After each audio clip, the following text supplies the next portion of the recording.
Hello friends, welcome back. तो अब हम बात करने वाले हैं स्टेम सेल की पोटेंशियल के बारे में। चलिए देखते हैं पहले स्टेम सेल कैसे होती है।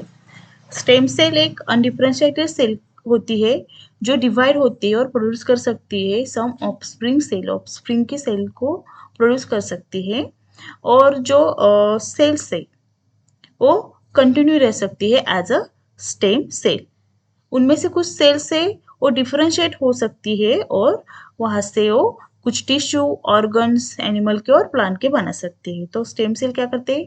अनडिफरेंशिएटेड सेल होती है, डिवाइड होकर कुछ ऑफस्प्रिंग के सेल्स बना सकती है, कंटिन्यू रह सकते हैं एज अ स्टेम सेल और डिफरेंशिएट होने के बाद टिश्यू और ऑर्गन भी बना सकती है प्लांट और एनिमल के।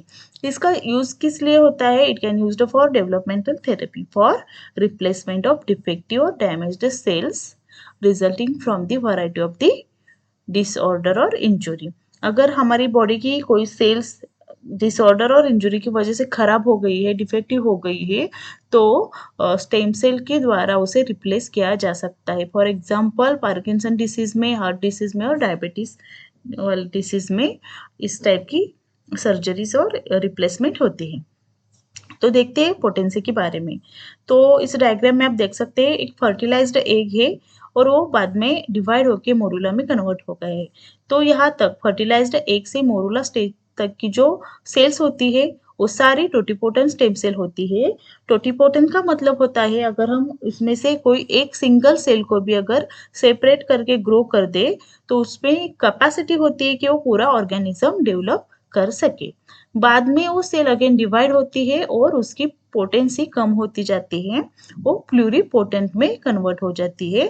तो नेक्स्ट डायग्राम जो है वो है ब्लास्टोसिस्ट की, और ग्रीन में जो सेल्स है इनर सेल मास वो प्लूरिपोटेंट होते हैं। मतलब ये जो सेल्स है इट कैन डिवाइड और डिफरेंशिएट इनटू सम ऑर्गन्स। एक कंप्लीट ऑर्गेनिज्म डेवलप नहीं कर सकती, लेकिन ऑर्गेनिज्म के कुछ पार्ट्स, कुछ ऑर्गन्स ये ऑर्गन्स वो डेवलप कर सकती हैं। देन प्लूरिपोटेंट के बाद जो इनर सेल मास है वो मल्टीपोटेंट स्टेम सेल में कन्वर्ट होता है। मतलब उनकी पोटेंसी और कम होती है। तो उसके एग्जाम्पल देखिए, haematopoietic stem cell, neural stem cell और मेसेंचाइमल स्टेम सेल। ये जो है वो मल्टीपोटेंट स्टेम सेल है। मल्टीपोटेंट स्टेम सेल का मतलब है ये सेल दो से ज्यादा सेल में डिफरेंशिएट हो सकती है, लेकिन ये किसी भी टाइप का ऑर्गन या किसी भी टाइप के ऑर्गेनिज्म डेवलप नहीं कर सकती। तो एग्जाम्पल के दौर में देखेंगे हेमेटोपोएटिक स्टेम सेल एक मल्टीपोटेंट स्टेम सेल है। ये सेल्फ रिन्यूअल भी है और ये आरबीसी, डब्ल्यूबीसी, प्लेटलेट इस टाइप की सेल को प्रोड्यूस कर सकती है। मतलब ये दो से ज्यादा सेल को प्रोड्यूस कर सकती है, इतनी पोटेंशियल इसमें होती है। और जो इसके प्रोडक्ट है, फॉर एग्जांपल आरबीसी, डब्ल्यूबीसी है, प्लेटलेट है, neural stem cell nervous system के सेल्स को बनाती है, मेसेनकाइमल स्टेम सेल बोन को बनाती है, कार्टिलेज, कनेक्टिव टिश्यू इस टाइप के सेल को बनाती है।